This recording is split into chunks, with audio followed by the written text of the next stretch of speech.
Bon, je viens de voir ta vidéo. C'est pas mal. Pour de la merde. Ah ouais, parle-moi tes sarcasmes. Maintenant que j'ai fait une vidéo, faut que je continue. N'empêche, t'avais raison. Les gens veulent sûrement être sympas avec toi. Oh mais ferme ta gueule. Si je m'étais écouté, je ne l'aurais jamais publié en l'état, et tu le sais. Alors pourquoi l'avoir fait? C'est en faisant des vidéos que je m'améliorerais, tout simplement. Puis c'est pas pire que ce que d'autres font. Enfin un peu de bon sens, ça fait plaisir. Alors, t'as pas vu quoi pour la suite? Ah bah pour changer, j'aimerais le faire sur un livre. Ça va être un peu plus chaud qu'un film, surtout au niveau des illustrations. Ouais, mais je vais le faire sur un livre fantastique, tu sais, pour rester raccord avec le précédent épisode. Mais t'as surtout de la fantaisie. En fait, le seul livre fantastique que tu as, c'est... Oh! Exactement. À ton avis, t'as envie de le faire? Lance-toi. De toute façon, ça peut pas être pire. Ouais. Je voulais juste savoir si c'était une bonne idée. Tiens, tant que je t'ai sous la main, tu pourras me ramener ma bouteille. Putain, je déteste quand il fait ça.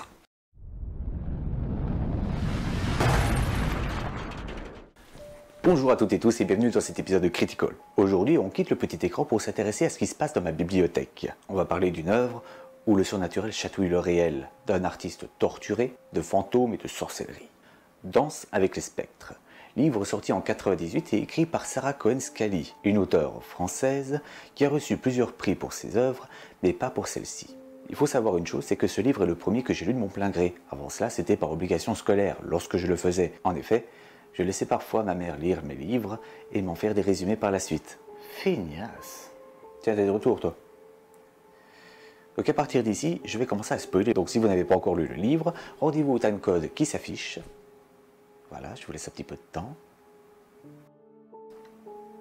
Et à partir de maintenant, je considère que soit vous vous moquez d'être spoilé, soit vous avez déjà lu le livre. On y suit les péripéties de Antonin Loez, un sculpteur qui désire ardemment acheter une maison isolée de tout dans la forêt adjacente au village de Saint-Yrcos en Bretagne. Surnommé le trou du cul du monde par Hubert Rougemont, l'agent immobilier. Je n'ai jamais trouvé ce lieu sur une carte, donc si des Bretons passent par là déjà, désolé pour la prononciation, et précisez en commentaire si c'est un lieu fictif ou réel.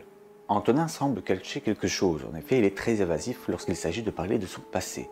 Il ne vit qu'avec un chat, surnommé le Fauve, à cause de son odeur particulièrement nauséabonde. Ce chat je l'ai adoré, le genre d'animal qui ne possède pas réellement de maître, qui boit de l'alcool et qui est plus têtu qu'une mule.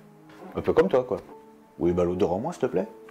Maintenant que t'en parles, Hubert dévoile alors que tous les précédents propriétaires ont quitté les lieux après seulement quelques mois. En effet, la bâtisse semble être hantée. Mais Antonin s'en moque éperdument et veut absolument acheter la demeure. Loez apprend très vite que les villageois ne sont pas tendres avec lui. Il n'aime pas les animaux, donc impossible de trouver de la nourriture pour le Fauve en épicerie, ni nulle part ailleurs. Il entend alors une légende contée par l'ancienne du village. L'histoire de Jeanne Harviller, une sorcière qui a été brûlée vive avec son chat durant le Moyen-Âge. Le lendemain, on fait connaissance avec le père Antoine, le voisin de Loez, qui lui demande alors de peindre une vierge. Effectivement, Loez était autrefois peintre, mais il a abandonné cet art. Durant la nuit, Loez est réveillé par un cri. Il se lève en sursaut et remarque le Fauve crucifié sur sa porte. Il sait que ce sont les villageois qui ont fait ça, mais le prêtre lui déconseille de se venger. En effet, tout le village est certainement d'accord avec cet acte. C'est quoi ce village de tarés? Tu sais, dans les villages reculés, croyants comme ça, il y a parfois des mœurs d'un autre temps, tout simplement. Mais on est d'accord qu'un feu de joie avec leur tronche aurait fait du bien. Grave! Le père Antoine révèle alors d'autres éléments de la légende. En effet, Jeanne aurait eu des descendants qui, eux-mêmes, ont été brûlés vifs les uns après les autres, toujours en ayant le temps d'avoir des descendants, jusqu'à la dernière en date, Rebecca. Orpheline dès son plus jeune âge, elle a été élevée par le prêtre de l'époque. Elle était propriétaire de la maison que Loez venait d'acheter, et elle fut sauvagement assassinée par des villageois alors qu'elle avait simplement des contractions à l'église. Antonin fait à son tour une confession de son passé, la raison pour laquelle il ne peignait plus. Jeune artiste en vogue à Paris, il est tombé amoureux d'une ancienne droguée. Ils se sont mariés et il a pris sa femme pour modèle pour son plus grand chef-d'œuvre, une vierge enceinte. Durant l'exposition, elle ne s'est cependant pas montrée, contrairement à ce qui était prévu. Loez s'est mis à boire, et l'alcool aidant, est devenu fou et elle a serré son tableau avec une lame de rasoir. Lorsqu'il est rentré chez lui, il a retrouvé son épouse, aussi lacérée que son tableau. En effet, ses anciens dealers avaient retrouvé sa trace. C'est quoi ce bouquin? T'as pas quelque chose de plus joyeux? Bah tu vois, c'est ce qui manque à beaucoup d'œuvres, je trouve. De quoi? T'es mort? Non, du drama! Loès accepte finalement de faire le tableau de la Vierge, mais il va en réalité récupérer son tableau lacéré pour en refaire un portrait de Rebecca. Cette innocente enceinte, torturée et tuée sauvagement, qui faisait écho à son épouse.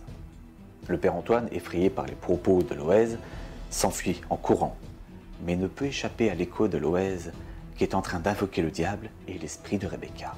La seconde partie de l'œuvre est écrite du point de vue de Rougemont. Quelque temps plus tard, il reçoit une lettre de Loès. Il semblerait que son état soit encore pire que celui des anciens propriétaires. Le spectre est apparu à Loès, masqué et accompagné d'un chat noir. La première nuit, Loès s'est joint au fantôme devant sa fenêtre pour faire comprendre au village qu'ils étaient alliés dans la vengeance.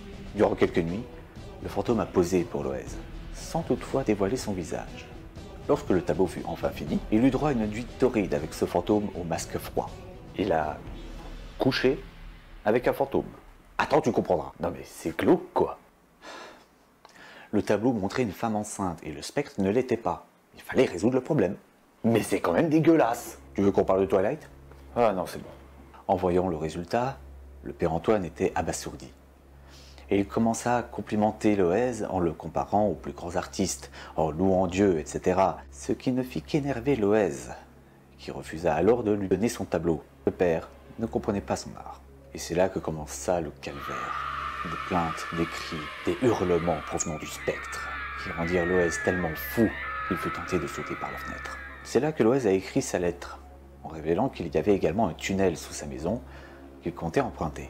C'était une question de vie ou de mort, que Rougemont vienne à son secours. En parlant de l'agent immobilier, le voilà qui arrive sur les lieux, plus précisément dans le tunnel dans lequel il entend le père se quereller avec Loès. Le père révèle qu'avant de mourir, Rebecca avait bel et bien donné la vie. Et c'est sa fille, Agnieszka, qui avait emprunté le corps du fantôme pour effrayer les habitants. Mais elle était tombée amoureuse de l'artiste, et le prêtre n'était pas prêt à la laisser partir.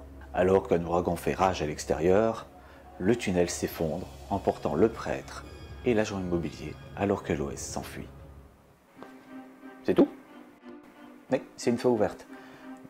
Donc Loès s'enfuit, mais on ne sait pas s'il retrouve Agnieszka. Quelle note mérite donc ce livre? 12. Ouais, c'est plutôt correct. Ce livre, j'y suis très attaché. Et malgré cette fin ouverte qui rappelle un petit peu Scooby-Doo et trop vite expédié, l'écriture est excellente. Il y a un réel travail au niveau de l'atmosphère. Cependant, je ne vous cache pas que j'aurais préféré avoir une version longue. Je le conseille vivement aux personnes qui aiment bien le thriller fantastique. Ainsi que ceux qui n'aiment pas lire, ce livre pourrait vous faire changer d'avis. Cet épisode est désormais terminé.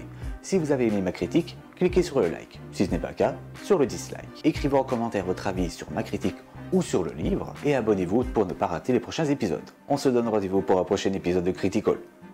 Ciao!